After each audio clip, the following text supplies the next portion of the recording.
पांचवा अपादान। अपादान का अर्थ जो है वह से है अलग होना, जिससे कोई वस्तु अलग हो। आंख से आंसू गिरे, आंख से आंसू गिरे, तो आंख से जो है आंसू अलग हुए। संबंध। संबंध का अर्थ जो है चिन्ह जो है वह का के की रा रे री होता है संबंध कारक का, यानी जो दो शब्दों का संबंध जोड़े। ठीक है, राधा की बहन मेरी सहेली है, यानी का के की और रा रे री जहाँ भी है संबंध कारक। अधिकरण। अधिकरण। अधिकरण का चिन्ह में पर होता है, जिसमें या जिस पर कर्ता काम करे, यानी मेज पर पुस्तक रखी है। आठवां संबोधन है। संबोधन का हे अरे ओ, जिससे किसी को बुलाया जाए। अरे मुझे कौन बुला रहा है, तो ये क्या है, संबोधन कारक के चिन्ह है। देखिए पहला कर्ता कारक क्या है, तो कर्ता कारक का चिन्ह ने है, यहाँ पढ़ा है आपने। तो कर्ता का अर्थ है करने वाला। शब्द के जिस रूप से क्रिया को करने वाले का बोध हो उसे कर्ता कारक कहते हैं। कर्ता कारक की विभक्ति ने है। कर्ता कारक के साथ ने विभक्ति परसर्ग का प्रयोग हमेशा भूतकाल में किया जाता है।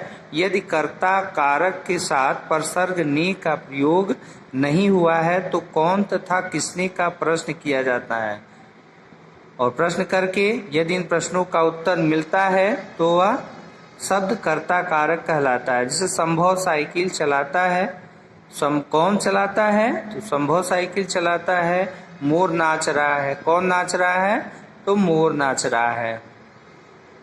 दूसरा जो है वो कर्म कारक है। कर्म कारक की विभक्ति चिन्ह जो है वह को है। संज्ञा या सर्वनाम के जिस रूप पर क्रिया का फल पड़े, अभी आपने ऊपर पढ़ा है, वह शब्द कर्म कारक कहलाता है।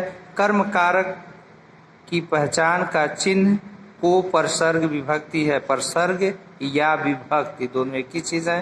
ठीक है, तो को है जिसका, उसे हम क्या करेंगे, इसे पहचानने के लिए किसका या क्या का प्रश्न करते हैं।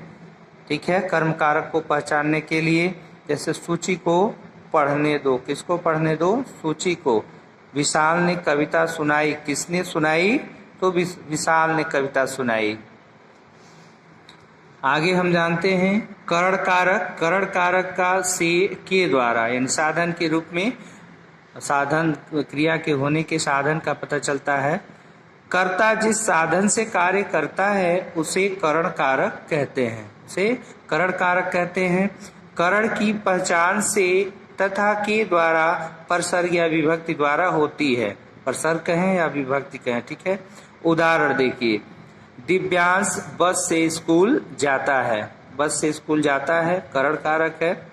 माँ ने चाकू से सेब काटे, सेब काटने की क्रिया हुई, किससे हुई, चाकू से। यहाँ स्कूल जाने की क्रिया हुई, किससे हुई, बस से, यानी साधन का बोध हुआ, यहाँ बस से, यहाँ चाकू से, तो यहाँ पर क्या हो जाएगा, करण कारक हो जाएगा। चौथा है संप्रदान कारक। संप्रदान कारक यानी के लिए है, जिसके लिए क्रिया की जाए उसे प्रकट करने वाला शब्द संप्रदान कारक होता है। संप्रदान कारक की विभक्ति को तथा के लिए, को नहीं है, के लिए है। इसके अतिरिक्त जिस शब्द द्वारा किसको किस लिए प्रश्न का उत्तर मिलता है उसे संप्रदान कारक कहते हैं। उदाहरण देखिए, दादी जी पूजा के लिए फूल लाएं, के लिए, पूजा के लिए। पिताजी आरोही के लिए गुड़िया लाए, के लिए, तो यहाँ पर संप्रदान कारक है। पांचवा जो है वह अपादान कारक है। अपादान कारक का अर्थ यानी से अलग होने। देखिए इसका भी से होता है, करण का भी से होता है, अपादान का भी से होता है, लेकिन करण में क्या होता है, करण में क्रिया के होने के साधन का पता चलता है कि क्रिया किसके माध्यम से हुई, क्रिया किसके द्वारा संपन्न हुई। और अपादान कारक में क्या होता है, से यानी अलगाव का बोध होता है, अलग होने का भाव होता है। संज्ञा या सर्वनाम का वह रूप जिससे अलग होने, गिरने, डरने, दूर हटने, तुलना या शर्माने आदि का बोध हो उसे अपादान कारक कहते हैं। इसे दर्शाने के लिए से परसर्ग या विभक्ति का प्रयोग किया जाता है। उदाहरण देखिए, वह बाजार से घर आ गया। वह बाजार से घर आ गया, वापस आ गया। गंगा हिमालय से निकलती है, तो गंगा हिमालय से निकलती है, अलग हो रही है हिमालय से, और वह बाजार से यानी बाजार से होकर के घर आ गया है। छठवां देखिए, संबंध कारक। संबंध कारक का, के, की और रा, रे, री, इसका यह चिन्ह होता है संज्ञा या सर्वनाम के जिस रूप से उसका संबंध दूसरी संज्ञा से प्रकट हो उसे संबंध कारक कहते हैं। संबंध कारक की पहचान विभक्त या परसर्ग का, के, की और रा, रे, री द्वारा की जा सकती है। उदाहरण देखिए, अमन का भाई आकाश है और अक्षिता की बहन अध्यापिका है, यानी का, के, की और रा, रे, री हैं संबंध कारक के। उसके बाद अधिकरण है। अधिकरण का चिन्ह जो है में, पे, पर होता है। में पर संज्ञा या सर्वनाम के जिस रूप से क्रिया के होने के स्थान, समय, अवसर आदि का बोध हो उसे अधिकरण कारक कहते हैं। अधिकरण कारक की विभक्ति या परसर्ग, वे दोनों एक ही चीज है, विभक्त है, परसर्ग है, में पर है। उदाहरण देखिए, मछली पानी में तैर रही है। में जो है क्या है, अधिकरण कारक का चिन्ह है। कबूतर छत पर बैठे हैं, पर आ गया यहाँ पर, तो अधिकरण कारक है। आठवां हमारा है संबोधन कारक। हे, अरे, ओ। हे, अरे, ओ संज्ञा या सर्वनाम का वह रूप जिससे किसी को पुकारा जाए उसे संबोधन कारक कहते हैं। इसे हे, अरे, अजी, ओ विभक्त या परसर्ग द्वारा व्यक्त किया जाता है। उदाहरण, हे प्रभु हमारी रक्षा करना, अरे जरा ध्यान से चलो। तो ये शब्द जो है क्या है, ये संबोधन कारक हैं, संबोधन के लिए प्रयोग किए जाते हैं। अब आइए देखते हैं कि अब तक हमने इस चैप्टर में क्या सीखा। तो क्या सीखा, हमने सीखा संज्ञा या सर्वनाम के जिस रूप से उसका संबंध क्रिया के साथ जाना जाए उसे कारक कहते हैं। कारक संबंध को कारक चिन्हों अथवा परसर्गों द्वारा प्रकट किया जाता है। कारक के 8 भेद होते हैं: कर्ता, कर्म, करण, संप्रदान, अपादान, संबंध, अधिकरण और संबोधन। प्रत्येक कारक का एक चिन्ह होता है जिसे परसर्ग या विभक्ति कहते हैं।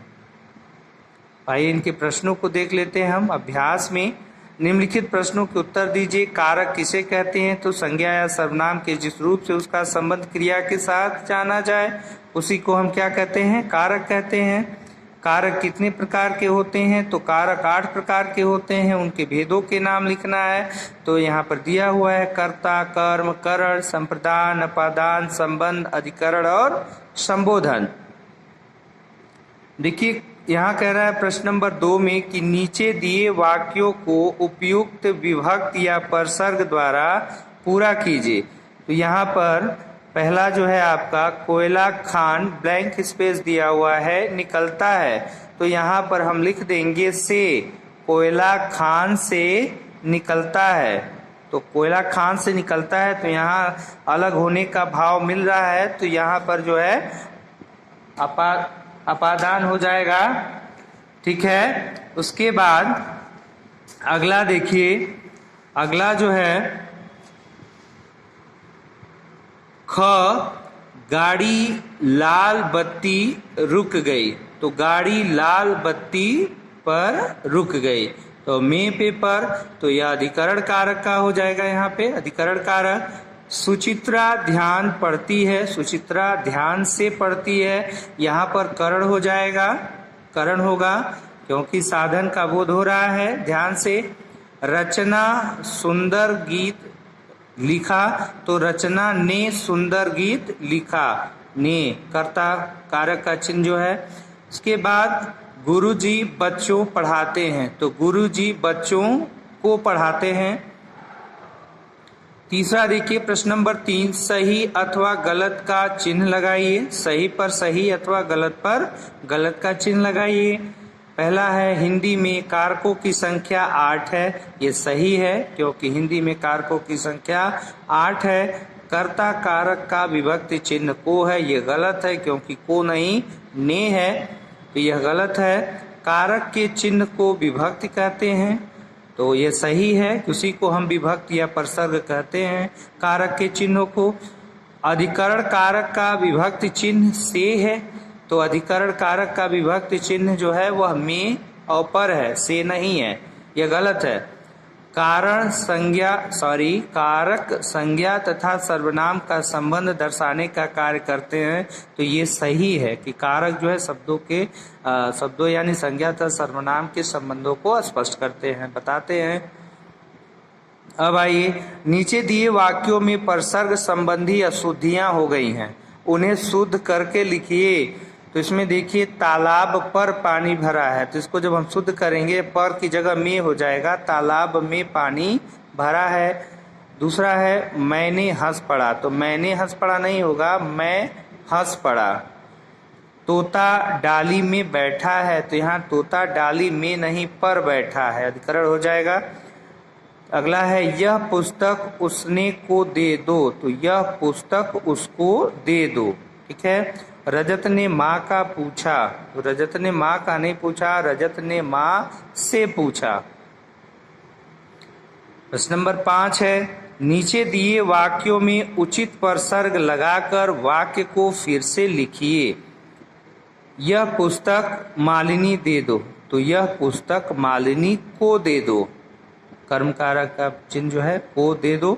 अंजना माँ विद्यालय पढ़ाती है, तो यहाँ पर जो है अंजना की माँ विद्यालय में पढ़ाती हैं, तो अंजना की माँ यानी संबंध कारक हो जाएगा, और विद्यालय में पढ़ाती है तो में जो है अधिकरण हो जाएगा, क्योंकि संबंध का के की और रा रे भी होता है और में पर जो है अधिकरण का होता है।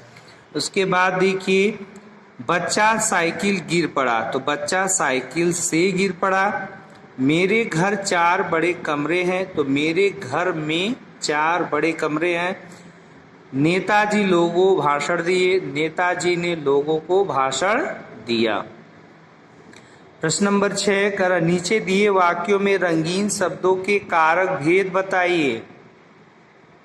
तो कारक भेद देखिए, किसान के परिश्रम से अच्छी पैदावार हुई, तो यहाँ पर की जो है संबंध कारक हो जाएगा, यहाँ परिश्रम से, तो यहाँ पर जो है करण हो जाएगा, क्योंकि अच्छी पैदावार क्यों कैसे हुई, परिश्रम से हुई। दूसरा पक्षी आकाश में उड़ रहे हैं, तो यहाँ पर में जो है यह अधिकरण हो जाएगा, क्योंकि में पर जो है अधिकरण का चिन्ह होते हैं। कविता ने अपने जन्मदिन पर केक बनाया, तो कविता ने और पर ये जो है ने कर्ता कारक और पर जो है अधिकरण कारक हो जाएंगे। अध्यापक की नौकरी के लिए कई उम्मीदवार थे, तो की जो है संबंध कारक और के लिए जो है वो संप्रदान कारक हो जाएंगे। अरे ये संबोधन कारक हो जाएगा, तुम चुपचाप क्यों बैठे हो, तो अरे जो है संबोधन कारक होगा। लाल किले पर तिरंगा लहरा रहा है, तो अधिकरण होगा, क्योंकि में पर अधिकरण के चिन्ह होते हैं। पेड़ से पत्ते गिरते हैं, तो यहाँ से यहाँ अपादान होगा, क्यों अलगाव का बोध हो रहा है। मुझे खत द्वारा सूचना मिली, यहाँ पर करण होगा, क्योंकि यहाँ द्वारा है यानी से और के द्वारा, तो खत द्वारा सूचना मिली, यहाँ पर जो है करण कारक होगा। 7वां है नीचे दिए कारक के सामने उनके कारक चिन्ह लिखिए। तो कर्ता ने करण से के द्वारा, अपादान से ब्रैकेट में लिख लेंगे अलगाव का बोध हो, ठीक है, अलगाव का भाव। कर्म को संप्रदान के लिए अधिकरण में और पर, ठीक है। तो स्टूडेंट ये कारक का जो अभ्यास था ये भी समाप्त हुआ, उम्मीद है आप लोग को समझ में आएगा यह। तो स्टूडेंट आज की वीडियो में बस इतना ही। अब आगे के भाग को लेकर के हम फिर उपस्थित होंगे नेक्स्ट वीडियो में। तो तब तक के लिए student take care, bye bye.